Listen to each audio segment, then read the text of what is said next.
dan firman itu adalah Allah. Kami mau yakini dan kami percayai Tuhan, Engkau Allah yang Maha hadir dalam kehidupan kami. Datanglah kerajaan-Mu, jadilah kehendak-Mu di hidup kami seperti di surga. Shkira mama yes.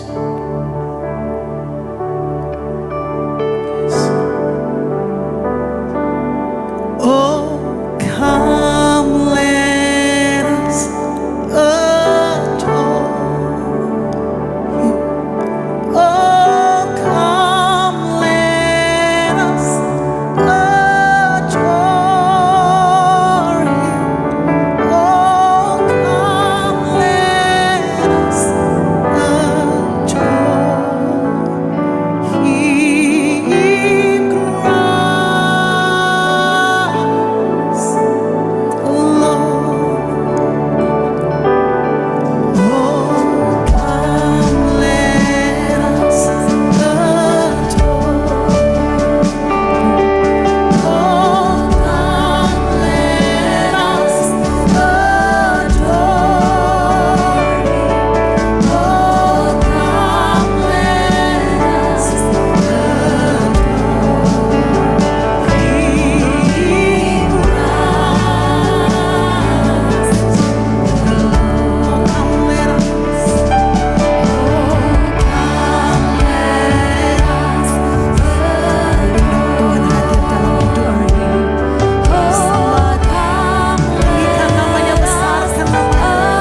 itu hanya layak milik Tuhan saja. Tuhan Yesus, terima kasih sehingga hari ini kami ada. Itu karena Tuhan tidak pernah berhenti, tidak ada henti-hentinya, selalu menyertai kehidupan kami. Bapa di surga, sebentar kami akan mendengarkan sabda kebenaran firman-Mu. Berbicaralah kepada kami melalui firman-Mu pada malam hari ini. Kami menyiapkan hati kami menerima taburan kebenaran firman-Mu, supaya firman itu tidak dicuri oleh si jahat, tapi firman itu boleh kami dengar, kami simpan, kami lakukan, sehingga kami hari ini bukan hanya menjadi orang Kristen, pendengar-pendengar saja, tapi kami boleh menjadi pelaku-pelaku firman. Kami berdoa khususnya kepada saudara kami, Pak Stefanus, yang dimana Tuhan sudah pulang panggil ke surga. Tuhan berikan penghiburan, kekuatan bagi keluarga besarnya. Kami juga tidak lupa berdoa kepada saudara kami, Deden dan Andreas. Tuhan, Engkau pelihara mereka. Kami berdoa untuk setiap jemaat, setiap pengerja yang punya masalah yang tidak dapat kami sebutkan satu-satu. Kami percaya bahwa tangan kasih-Mu tetap ada bagi mereka semua. Kami serahkan semuanya ke dalam tangan kasih-Mu. Kami siap menerima taburan firman-Mu di dalam satu nama Tuhan Yesus. Haleluya. Amin. Duduk dipersilakan Bapak Ibu. Shalom. Saudara, selamat Natal dan Tahun Baru. Baik, kita akan belajar bersama-sama firman Tuhan. Ini adalah seri saudara, jadi mungkin di CW sudah saya bawakan seri yang pertama. Kita akan belajar yaitu berbicara hati yang berbalik kepada Tuhan.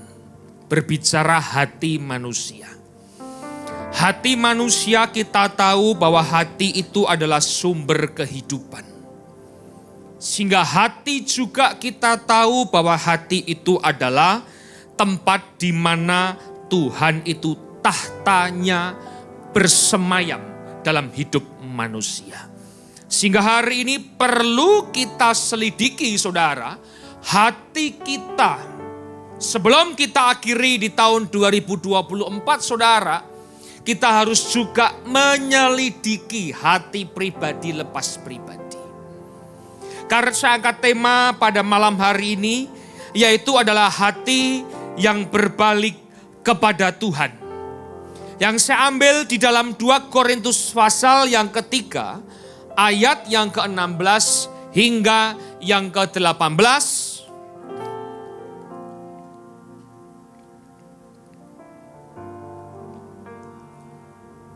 Demikian firman Tuhan.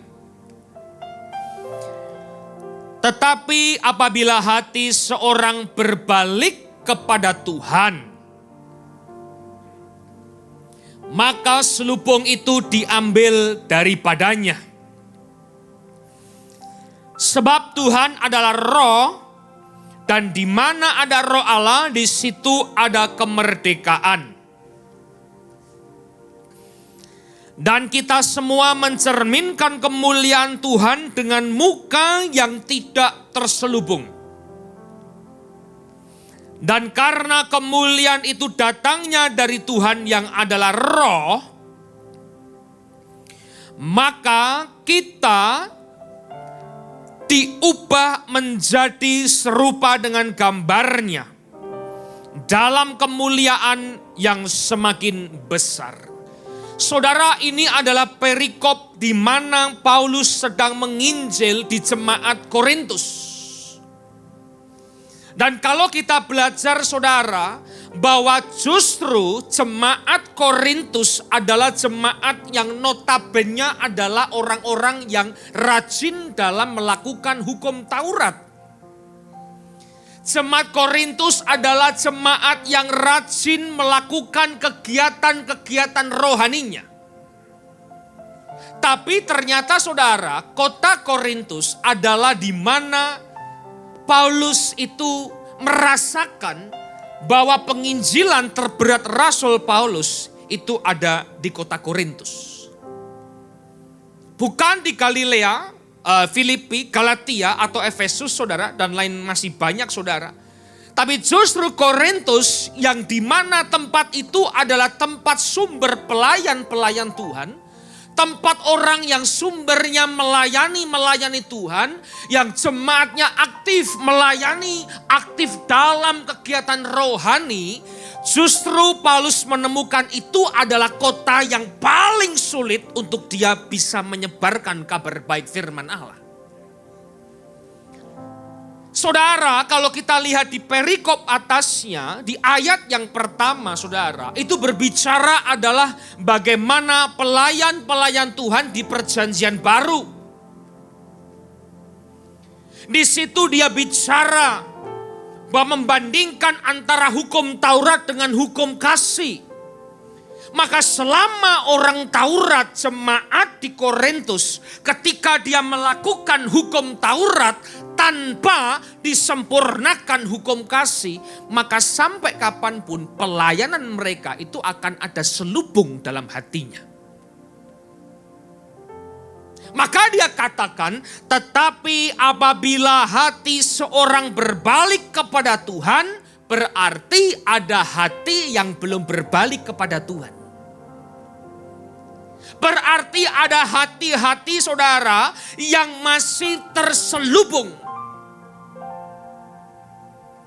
Makanya bukan kebetulan Bapak Ibu.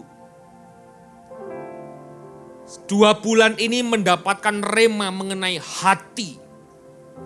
Banyak orang saudara tidak dibelenggu oleh si jahat kaki dan tangannya di dalam pelayanan. Makanya kita bisa melayani Tuhan.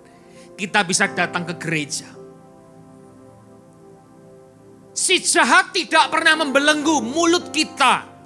Makanya kita bisa berdoa. Kita bisa menyembah Tuhan. Kita bisa memuji Tuhan lewat bibir kita. Si jahat tidak membelenggu waktu kita saudara. Kita bisa bebas. Tapi ternyata si jahat itu membelenggu hati saudara. Sehingga berapa banyak saudara orang datang ke gereja, kakinya gak dibelenggu tapi hatinya dibelenggu. Berapa banyak pelayan Tuhan, dia melayani Tuhan, tangannya gak dibelenggu, mulutnya gak dibelenggu, tapi hatinya dibelenggu. Makanya orang datang gereja, gak usah bicara jemaat, banyak pendeta di atas mimbar, mulutnya gak dibelenggu, tangannya gak dibelenggu, tapi hatinya dibelenggu oleh si jahat. Gak beres kehidupan rumah tangganya. Gak beres kehidupan lingkungannya. Gak beres pekerjaannya. Seorang hamba Tuhan bahkan saudara gak beres status pernikahannya. Dia bisa punya pacar, dia bisa berselingkuh saudara, bisa macari istri orang. Ini saya bilang pendeta saudara. Seorang worship leader gak dibelenggu mulutnya. Gak dibelenggu air matanya. Gak dibelenggu tangan dan kakinya untuk melayani Tuhan saudaraku. Bisa memuji Tuhan, bisa memimpin pujian saudara. Tapi berapa banyak hatinya dibelenggu. Tidak bisa ngampuni orang. Tidak bisa berbuat baik. Nyanyi kecewa sama Tuhan. Bisa nyanyi, bisa hatinya juga penuh dengan kepahitan. Bisa bernyanyi, tapi hatinya penuh dengan dendam dan iri hati. Hati-hati saudaraku, mungkin tangan dan kaki kita gak dibelenggu oleh si jahat. Tapi jangan-jangan hati kita dibelenggu sama si jahat. Karena dari itu saudara, mari hari ini biarkan hati saudara dan saya berbaliklah kepada Tuhan. Jangan orang lihat dekat di gereja saja. Aktif melayani, rajin melayani, berkhotbah, bisa bernyanyi. Tapi hatinya sedang jauh daripada Tuhan.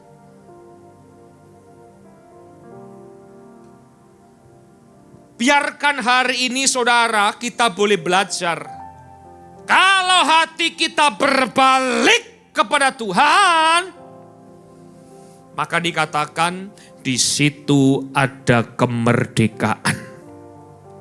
Yang merdeka bukan hanya bicara tangan dan kaki, tapi hatimu yang merdeka dari jeratan si iblis.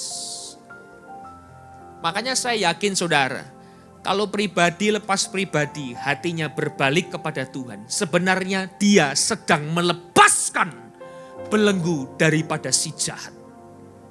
Tapi kalau hatinya nggak berbalik kepada Tuhan, jangan harap saudara di situ ada kemerdekaan. Tapi saya yakin di PSJW tidak ada.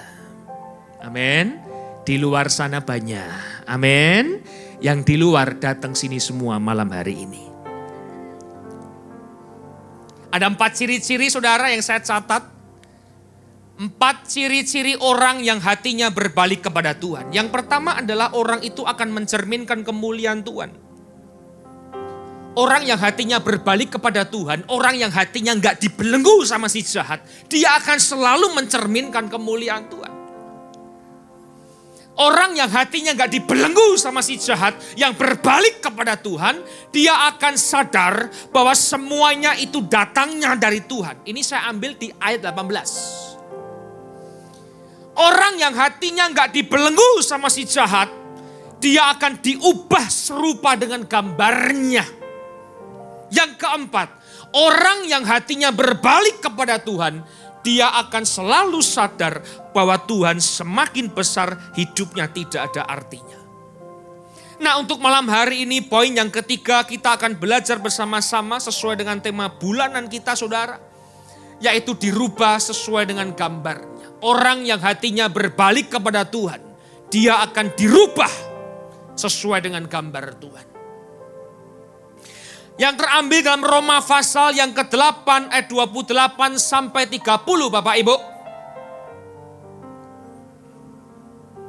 Kita tahu sekarang bahwa Allah turut bekerja dalam segala sesuatu untuk mendatangkan kebaikan bagi mereka yang mengasihi Dia. Yaitu, siapa itu yang mengasihi Dia? Bagi mereka yang terpanggil sesuai dengan rencana Allah. Berarti saudara, arti kata terpanggil artinya saudara dan saya menghidupi dan meresponi panggilannya. Kalau dia panggil, kita tidak menghidupi, kita tidak meresponi, kita belum orang yang terpanggil.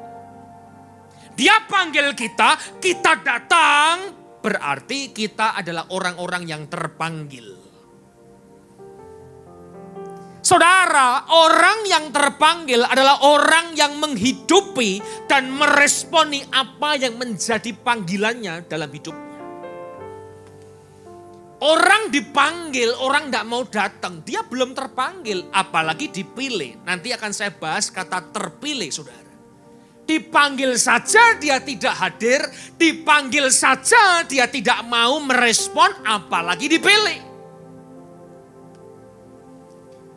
Saudara, hari ini kita harus sadari bahwa ketika kita terpanggil sesuai dengan rencana Allah, berarti memang saudara harus menghidupi dan meresponi panggilannya. Terjemahan sederhana Indonesia berbicara demikian.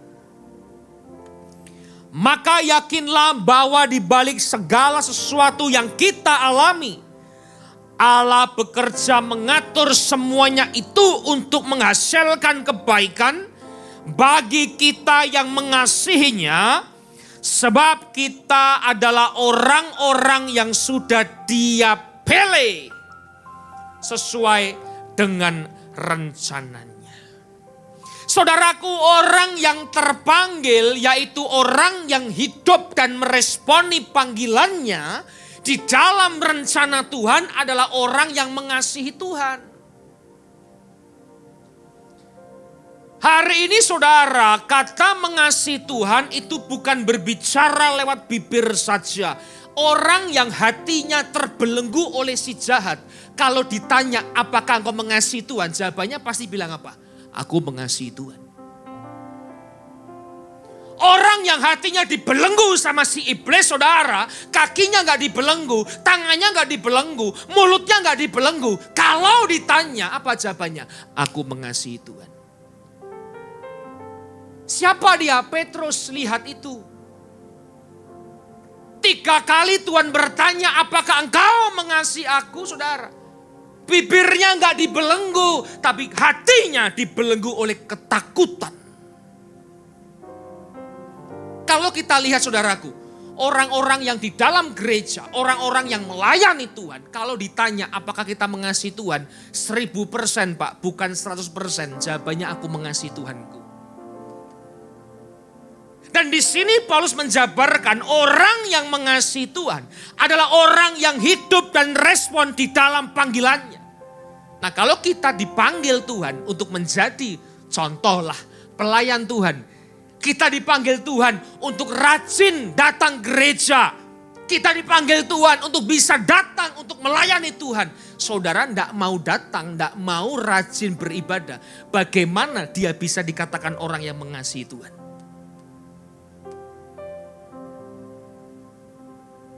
Nggak bisa, saudara. Orang yang mengasihi Tuhan itu harus meresponi dan menghidupi panggilannya.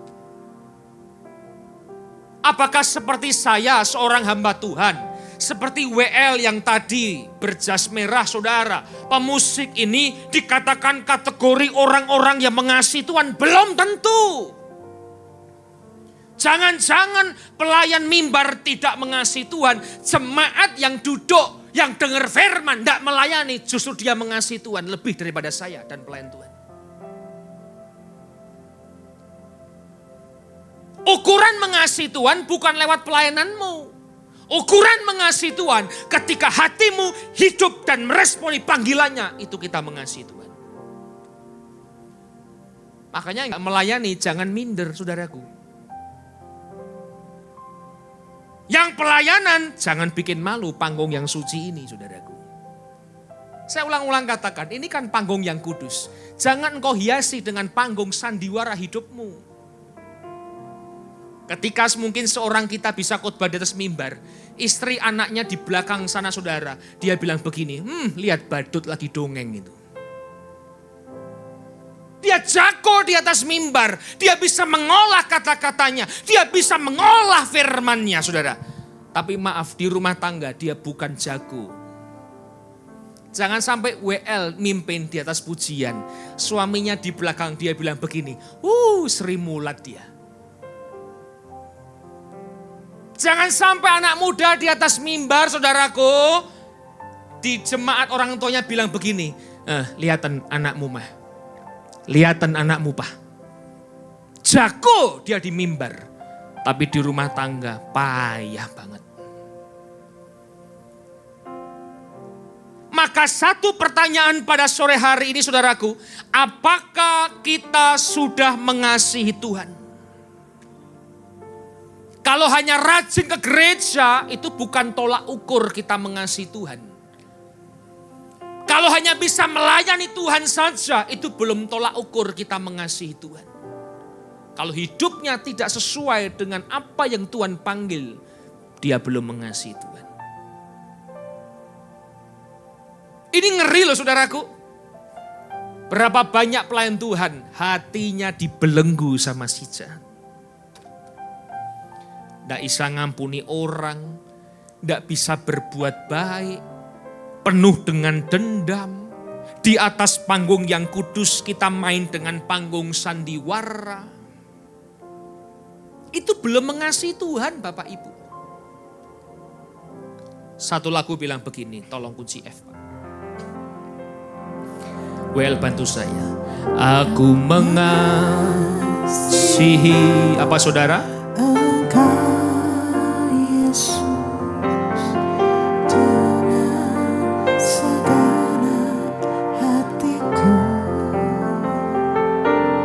Aku mengasihi Engkau, Yesus,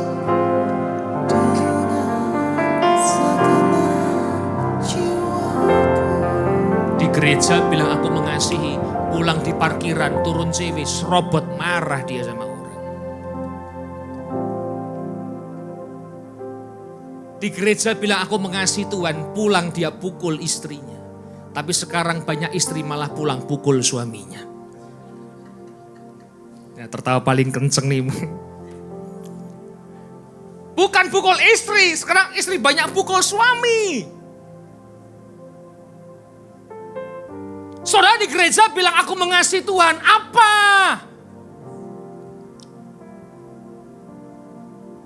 Makanya panggung yang kudus itu jadi banyak panggung boneka, saudaraku.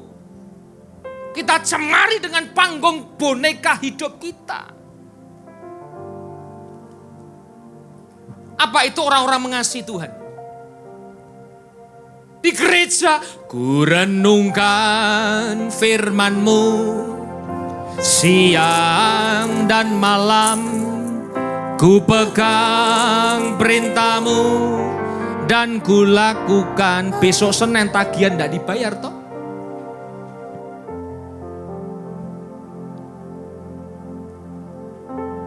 Janji bayar berapa hari gak bayar toh? Ya kalau sesekali boleh, mungkin keadaan. Lah kalau berulang-ulang itu loh Pak. Setiap bayar, lah kalau sesekali keadaan sepi atau apa silahkan saudaraku. Nah kalau setiap tagihan bayarnya itu enggak sesuai, ya itu sudah tabiat. Tapi kalau di gereja, ku pegang perintah-Mu. Perintah apa coba? Itu bukan orang mengasihi Tuhan Bapak Ibu. Maaf. Makanya orang Kristen, kegagalan terbesarnya bukan hanya dalam penyembahan. Kegagalan terbesar orang Kristen bukan hanya hidup agamawi. Tapi kegagalan terbesar orang Kristen adalah kelakuannya tidak mencerminkan gambar dan rupa Tuhan. Nah, kalau kita belum menghidupi dan meresponi panggilannya, kita tidak bisa mengasihi Tuhan Bapak Ibu. Bohonglah kita di gereja ini. Cuman absen, cuman sungkan. Di gereja cuman cari apa coba. Hidup di gereja bertahun-tahun pulang tidak tambah bertobat. Malah bikin gembalanya tobat.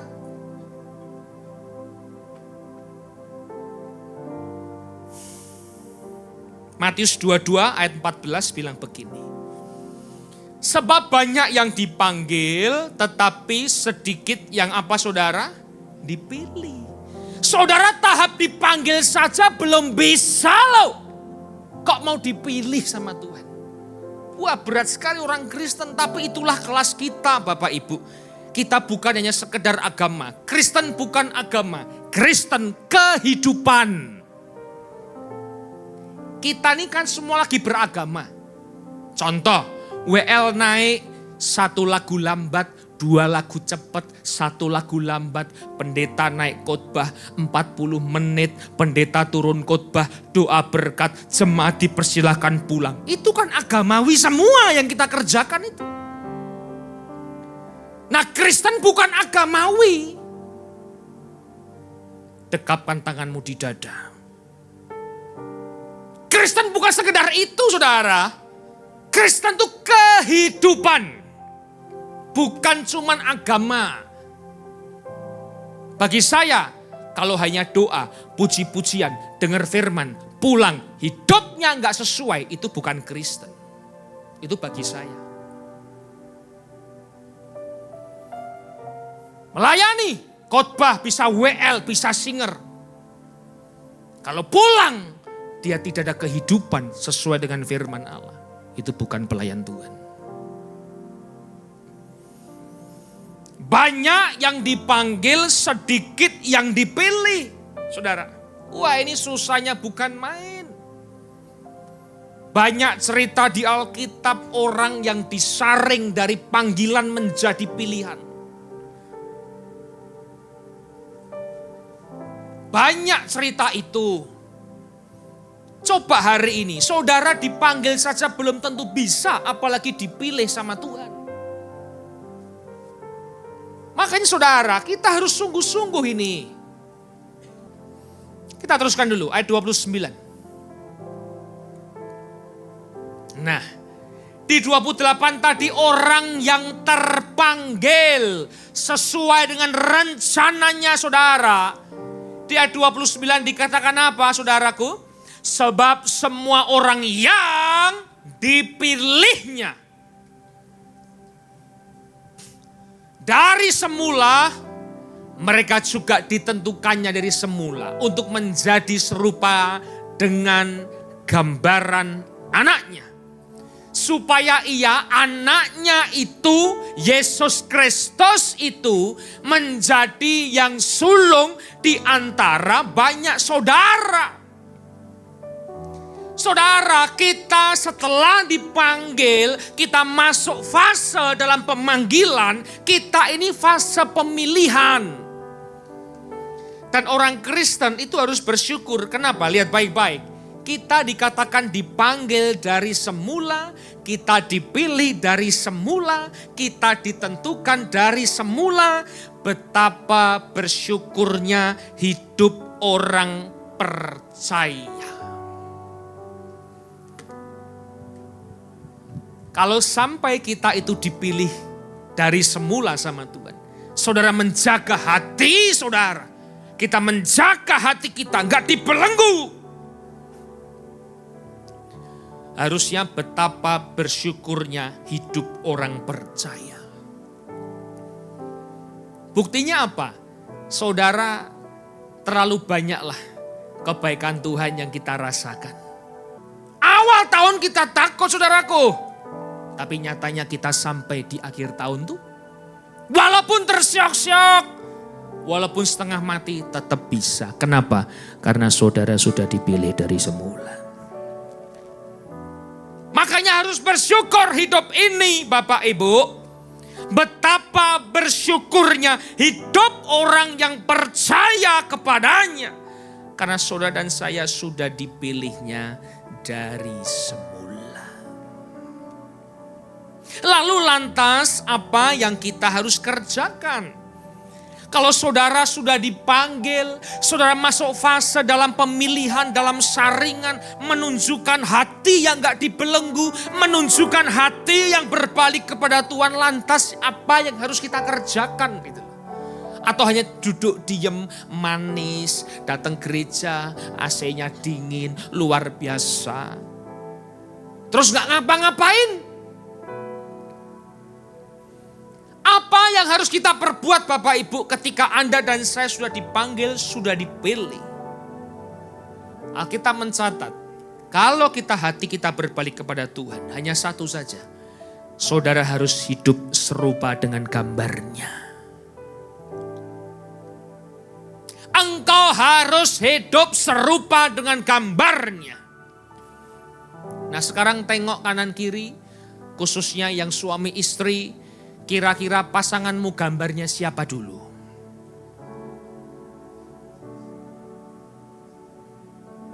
Pak, dia di gereja gambarnya Yesus Kristus Pak, haleluya. Tapi di rumah Pak, Lucifer pun kalah sama bojoku Pak.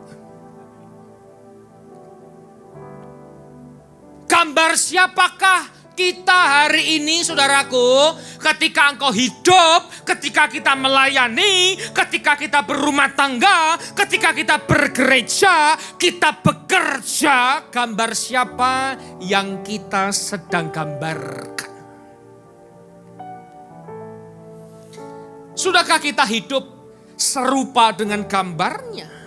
Dan bukan kebetulan Bapak Ibu, kalau engkau tidak ngerti gambar Tuhan kayak apa saudara. Kita nggak seperti mungkin gembala senior kita yang mendapatkan karunia dalam penglihatan, dalam nubuatan, dalam mimpi, dalam visual saudara.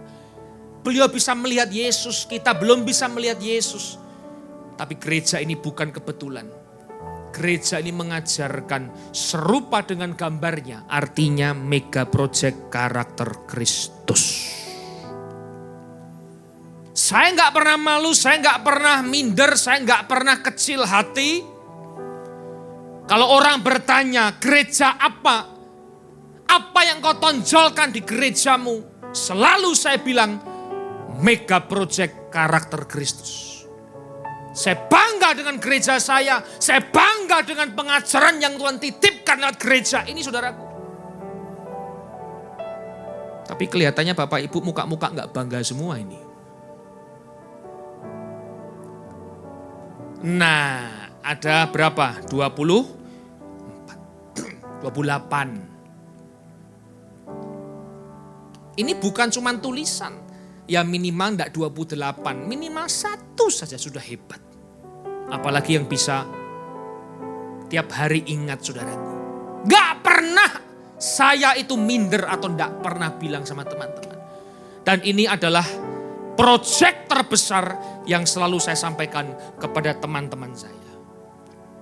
Duduk ngopi, pengusaha teman-teman saudara, dia bilang begini, aduh sekarang sepi, Gangto apa ya? Coba pikir Gangto apa, punya proyek apa kalian? Saya bilang begini, kerjaan saya juga sepi, tapi saya lagi mengerjakan proyek yang mega besar sekali. Berapa nilainya? Belum saya hitung. Karena belum pulang ke surga. Belum saya hitung. Tapi besar. Gede banget proyeknya. Wah mau. Ayo ajak aku kongsi. Ajak aku Gangto. Saya ajak kamu meeting dulu ya. Harus meeting dulu. Kalau nggak meeting nggak bisa. Oke, hari Minggu jam 10. Sama jam 4:30 sore. Kamu pilih mana? Wah ya pagi dong. Ayo meeting sama saya. Pakai baju yang rajin, yang sopan, pakai sepatu. Kita ketemu tamu yang agung. Sabtu saya Sherlock alamatnya. Gedung gereja HTC Solo, lantai P1, sebelah lapangan badminton. Loh ini fakta Bapak Ibu, saya bukan cerita khayal atau gombal Pak. Datang dia minggu di gereja, gak tahu kalau gereja. Dia naik, saya di depan lift, saya tunggu dia. Shalom, wah kamu kok rapi sekali pakai jas. Saya bilang karena saya harus menjemput tamu yang agung. Mari silakan. Lu mana kantormu? Itu loh, belok kiri itu kantor saya. Saya ajak datang saudara. Dia mulai curiga. Loh ini kan fotomu. Gembala gereja Bes Solo. Sebelahnya ini kan gembala seniormu. Fengki Maugar. Lah ini kantor saya. Masuk tak kasih Gangto besar Pak. Dia masuk duduk. Wah sudah saya lihat di belakang saudara. Kipat-kipit panas. Udah gak betah. Udah mau keluar. Saya bilang Asyar kasih minum. Kasih lagi minum. Dia pulang bilang begini. Gangtomu abot berat gak bisa aku. Suruh ngampuni orang, suruh menghambakan diri, suruh sabar, suruh bersyukur, suruh setia. Gak bisa Gangto. Makanya saya bilang belum bisa dinilai. Saudara, itu teman saya 12 tahun tidak pernah ketemu sama saya. Dari situ, hari ini tiap minggu, sekarang dia datang sama Tuhan. Dan dia bilang begini, aku mau belajar project, aku mau belajar hidup serupa dengan gambarnya. Nah saudara harus bangga dong gereja kita ini punya mega project. Halo, ada amin saudaraku? Yang kita banggakan cuman apa? Cuman penyembahannya bagus Pak di Bes itu Pak. Mega projectnya gak pernah dibanggain. Apa yang kita andalkan di gereja ini? Apa keyboardnya warna merah itu kita bilang waduh bangga. Itu keyboard custom Bapak Ibu. Beli pun gak ada sekarang. Itu cari dengan air mata. Bayar pun dengan air mata juga. Bukan apa yang kita banggakan cuman gereja, gedung gereja saudaraku. Wah saya terlalu yakin dan percaya kita semua bagus-bagus lah. Cuman minimal ajaran apa yang kita banggakan dari gereja kita ini. Yaitu mega project. Bangga dong. Punya mega project bangga loh Pak. Ya itulah yang amin sedikit, semuanya bilang aman karena susah. Ya tahu saya. Roma 12 ayat 2. Janganlah kamu menjadi serupa dengan dunia ini, tetapi berubahlah oleh pembaruan budimu. Sehingga kamu dapat membedakan manakah kehendak Allah, apa yang baik dan yang berkenan kepada Allah dan yang sempurna. Jangan serupa dengan dunia ini. Teman saya datang di gereja setiap minggu rajin yang tadi saya sebutkan saudara. Dia adalah usaha eksportir. Teman dari Pak Yusuf juga. Teman badminton lama saya. Istrinya seorang worship leader di gereja besar di Solo. Kita kalah besar. Tapi gembalanya masih besar saya badannya pada gembalanya dia. Itu bangga juga lah ya. Jangan bilang mega project saja. Tuh saudara, bulan lalu yang gak kebetulan. Tamu pendeta kita itu tiba-tiba sore membahas tema yang lain. Dengaran sekali begitu. Karena ternyata dia adalah jadwal terakhir di tahun itu untuk membantu kita. Mungkin Bapak Ibu tahu lah, pernah di CW sekali. Ya, temannya Pak Cipto juga, Pak Agus. Tahu-tahu bilang begini, dia khotbah itu mengenai keluarga yang penuh dengan kasih. Habis khotbah, dia panggil semua istri, suami maju ke depan, saudaraku. Kita diingatkan tentang kasih mula-mula seorang suami dan istri. Saya nggak maju. Kenapa? Karena istri nggak datang gereja. Saya punya istri datangnya pagi, saudara. Ini sore. Saya duduk di depan begitu, ada mungkin 12 pasangan suami istri. Maju semua, ada yang WL singer bawa suaminya maju, ada yang semua maju semua saudara. Saya perhatikan ada satu pasangan teman saya ini yang datang gereja ini, gara-gara gangto gede saudara. Nangisnya tuh, waduh sampai suami istri, nangisnya Saya perhatikan, waduh, hati saya kok rasanya ada masalah besar. Tenan saudara. Ternyata ada kasus rumah tangga. Ada orang ketiga dalam rumah tangga. Jangan tanya suami atau istrinya yang selingkuh. Mega Project harus tetap diandalkan dan bangga.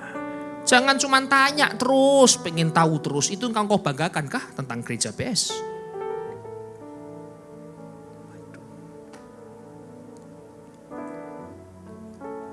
Bapaknya saya panggil, ibunya saya panggil. Saya bilang saya tidak bisa memutuskan. Tapi sekarang kalau saudara mungkin ada yang menyakiti, ada yang disakiti. Sekarang saatnya Mega Project itu engkau munculkan dalam hidupmu. Gereja tidak bisa maksa. Tapi saya bisa kasih saran. Mega Project munculkan dalam hatimu. Engkau disakiti, engkau harus mengampuni. Engkau yang menyakiti, engkau harus bertobat. Saya bilang begini, takut minggu depan enggak datang gereja lagi Pak. Tapi sampai hari ini dua-duanya datang. Walaupun ada jarak memisahkan. Satu kursi. Ya suami istri kalau ada jarak ya hati-hati. Bercanda Pak, bercanda. Tapi datang terus dengar firman, aduh. Tapi gak masalah Bapak Ibu. Saya rasa orang pasti punya salah dalam hidup ini. Tapi jangan pernah serupa dengan dunia. Dunia bilang cerai, Tuhan gak boleh bercerai. Itu Mega Project orang Kristen. Makanya banggalah sama gereja BES saudara. Saya bukan membanggakan gereja kita berlebihan. Tapi saya bertumbuh di gereja ini melalui Mega Project. Kita teruskan lagi. 2 Korintus pasal yang keempat ayat 16. Sebab itu kami tidak tawar hati, tetapi meskipun manusia lahiriah kami semakin merosot, namun manusia batiniah kami dibarui dari sehari ke sehari. Sebab penderitaan yang ringan yang sekarang ini mengerjakan bagi kami kemuliaan kekal. Yang melebihi segala-galanya jauh lebih besar daripada penderitaan kami. Sebab kami tidak memperhatikan yang kelihatan, saudaraku, melainkan yang tidak kelihatan. Karena yang kelihatan adalah sementara, sedangkan yang kelihatan adalah kekal. Serupa dengan gambarnya itu demi kekekalan. Kenapa kita hari ini harus serupa dengan gambarnya, saudaraku? Karena serupa dengan gambarnya itu berbicara kekekalan. 1 Timotius pasal yang ke-6. Ayat 11. Tetapi engkau hai manusia Allah, jauhilah semuanya itu, kejahatan tadi di atasnya. Kejarlah keadilan, ibadah, kesetiaan, kasih, kesabaran, kelembutan. Bertandinglah dalam pertandingan iman yang benar. Dan rebutlah hidup yang kekal. Untuk itulah engkau telah dipanggil dan telah engkau ikrarkan ikrar-ikrar yang benar di depan banyak saksi. Hidup kita hari ini adalah kehidupan yang kekal. Saudara bukan berbicara kehidupan yang sementara atau yang fana. Tapi hari ini kita mengerjakan, kita berusaha supaya kita ini punya hidup yang kekal. Saudara, ayat yang ke-13 bilang begini. Di hadapan Allah yang memberikan hidup kepada segala sesuatu dan di hadapan Kristus Yesus yang telah mengikrarkan ikrar yang benar itu juga di muka Pontius Pilatus. Kuserukan kepadamu, turutilah perintah ini dengan tidak bercacat dan tidak bercela hingga pada saat Tuhan kita Yesus Kristus menyatakan dirinya. Artinya apa hari ini? Jadilah serupa dengan gambarnya sampai akhir hayat hidup manusia. Mega project Pak, kapan? Ya pokoknya 5 tahun, udah 5 tahun selesai, enggak mau mega project. Enggak bisa. Pak sabar ada batasnya, ya saya tahu. Tapi kesabaran itu berbicara kekekalan. Kesabaran berbicara sampai akhir hayat hidup manusia. Orang menjadi pelaku firman itu harus tidak bercacat, tidak bercela. Hingga saat Tuhan Yesus datang menyatakan dirinya. Jadi hari saudara, kalau kita serupa dengan gambarnya, itu harus sampai akhir hayat hidup manusia. Ada amin saudara? Aman semua. Aman Pak, aman. Nggak bisa milih-milih saudaraku. Sampai akhir hayat hidup manusia, sampai kita mati dipanggil Tuhan ke surga. Kematian tidak ada orang yang menduganya, sewaktu-waktu bisa dipanggil. Saya 2 hari, dua orang mati. Semalam sepupu istri saya umur 57. Habis di ring jantung, sehat 2 hari langsung kolap, langsung mati detik itu juga. Tadi sore dikabari saudara kita juga dipanggil Tuhan pulang ke surga. 2 hari 2 orang yang meninggal. Jangan sampai ketika kita meninggal saudara, kita berakhir dengan daging bukan dengan roh. Maka tidak ada hidup yang kekal. Nah yang terakhir Bapak Ibu, tujuan apa sih kok kita harus serupa dengan gambarnya? Tujuan serupa dengan gambarnya adalah untuk menjadikan Yesus sulung di antara semuanya. Engkau bisa mengasihi orang bukan untuk dirimu, tapi menjadikan sulung di antara hidupmu. Tujuan apa kita serupa dengan gambarnya? Untuk menjadikan Yesus itu sulung di antara semuanya. Tidak ada tujuan yang lain Bapak Ibu. Jangan tanya lagi siapa nenek ini Pak, enggak ngerti, bukan nenek saya saudara. Aduh, apakah itu gereja BES? Sudahlah, gereja BES itu mega projectnya. Jangan cuman ngerasani terus, ngomongin orang terus. Hanya Yesus yang dimuliakan. Kita serupa dengan gambarnya. Cuman satu, supaya Yesus dimuliakan lewat kehidupan Anda dan saya. Istri-istri, suami-suami yang di belakang yang bilang suaminya badut boneka itu saudara. Bagaimana seorang suami bisa memuliakan nama Tuhan di keluarganya kalau dia jadi badut di gereja? Tidak bisa. Anak muda engkau kurang ajar dengan orang tuamu. Engkau melayani di atas mimbar. Bagaimana nama Tuhan jadi sulung? Justru kita jadikan Tuhan bungsu, bukan yang sulung. Yang sulung diri kita. Pujian kita cari, hormat kita cari, kedudukan kita cari, nama baik kita cari. Mau bungsu, mau nomor 5, ndak urusan, yang penting saya sulung. Mau istri bilang gua badut, bilang gua jelek, bilang gua penipu, ndak urusan. Yang penting gua naik panggung, gua dihargai orang. Saudara menjadikan Yesus bungsu dalam hidupmu. Makanya hati-hati, apalagi pelayan Tuhan seperti saya juga. Kalau sampai berdiri di atas mimbar ini, saya pertaruhkan dan pertanggungjawaban hidup saya kepada Tuhan. Bukan bicara hanya gereja, tapi hidup, kerja, keluarga. Bisakah nama Yesus dimuliakan di keluarga saya? Itulah saudara tujuan kita serupa dengan gambarnya. Dan ayat yang terakhir saudaraku, ayat 30 Roma tadi. Dan mereka yang ditentukan dari semula, mereka itu juga dipanggilnya. Dan mereka yang dipanggilnya, mereka itu juga dibenarkannya. Dan yang mereka dibenarkannya, mereka juga dimuliakan. Pada akhirnya Bapak Ibu, kita akan dibenarkan, kita akan dimuliakan. Ketika Yesus datang menjemput kita, kita naik ke surga. Jadi orang Kristen itu dibenarkan, bukan pembenaran. Ada amin? Bukan pembenaran kita orang Kristen itu, tapi dibenarkan. Wah, ini kalau dijabas banyak sekali. Tentang kemurahan Tuhan, kasih kemurahan Tuhan. Kita dibenarkan dari dosa, dari maut. Kita dimuliakan. Jadi jangan cari kemuliaan hari ini Bapak Ibu. Ini seri khotbah yang keempat nanti. Terserah mau teruskan apa enggak ini. Teruskan juga siap. Semalam gembala kita khotbah hampir 2 jam saudara. Khotbah itu jam 9 baru selesai. Saya juga dengar juga enggak kerasa juga. Wih, hampir 1,5 jam beliau khotbah. Kesimpulan pada malam hari ini. Hati yang berbalik kepada Tuhan.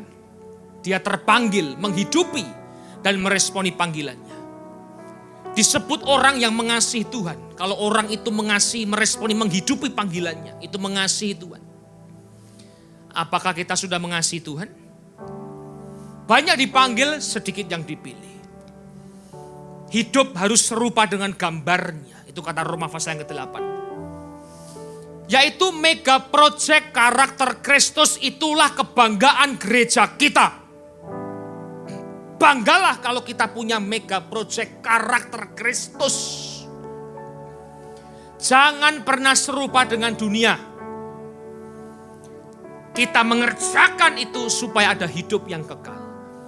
Dan Yesus menjadi sulung, itulah tujuan kita serupa dengan gambarnya. Dan pada akhirnya kita dibenarkan dan kita dimuliakan. Bangkit berdiri, tepuk tangan bagi Tuhan. Tuhan Yesus memberkati. Hari ini hati kami sudah tidak terbelenggu oleh kuasa jahat. Hati kami tidak terbelenggu oleh kepahitan. Tapi hati kami hari ini sudah dimerdekakan. Hati kami sudah menjadi milik Tuhan. Kuasai hati kami Tuhan Yesus. Kami berdoa untuk gereja-gereja di muka bumi. Bagi para hamba Tuhan sampai kepada semua jemaatnya. Kiranya Tuhan memberkati mereka semua. Supaya mereka menjadi berkat dan berdampak. Sehingga gereja di muka bumi ini dipenuhi oleh jemaat yang mencari Tuhan dengan tulus dan takut. Buat semua hamba Tuhan, semua gereja bersatu, rukun dan tidak terpecah-pecah. Supaya dunia boleh percaya, Yesus adalah Tuhan bagi kemuliaan Allah Bapa. Demikian juga untuk gereja di mana kami Engkau percayakan untuk mengembalakannya. Yaitu gereja Blessing in the Spirit. Persembahan dari umat-Mu kami boleh berdoa Tuhan. Kiranya Tuhan menerima, Tuhan membalasnya. Biar persembahan ini berkenan kepada Tuhan. Tuhan beri kemurahan, balas kebaikan, kerelaan hati jemaat. Engkau jaga, Engkau lindungi mereka. Serta pelihara mereka, beserta keluarga, pekerjaan dan kesehatannya. Mari dekapkan kedua tangan ke dada saudaraku. Jagalah hatimu dengan segala kewaspadaan. Karena dari hatilah itu terpancar kehidupan. Jemaat yang dikasihi oleh Tuhan, mari engkau pulang menjadi berkat. engkau pulang menerima berkat rahmat anugerah dari Allah Bapa di surga. Di dalam putra tunggalnya Yesus Kristus yang telah mati bagi dosa kita. Dan dia bangkit pada hari ketiga. Sehingga kita menyembah Tuhan Allah yang hidup. Iman kita bukan kepada Tuhan yang mati. Dia naik ke surga untuk menyediakan rumah bagi kita. Sehingga kita punya pengharapan yang pasti. Dan dia akan datang kembali untuk kedua kalinya. Menjemput gerejanya, menjemput umatnya yang berjaga-jaga, kudus, dewasa, dan bijaksana, serta menghakimi dunia. Di dalam persekutuan dengan Roh-Nya yang kudus, membuat hati kita berkobar-kobar, membuat roh kita menyala-nyala dalam kasih semula. Roh Kudus yang menghibur, menguatkan, memelihara, menginsyafkan, menuntun, dan memimpin kita kepada kebenaran dan kekudusan, serta menjadikan kita saksi Kristus mulai hari ini sampai selama-lamanya. Amin.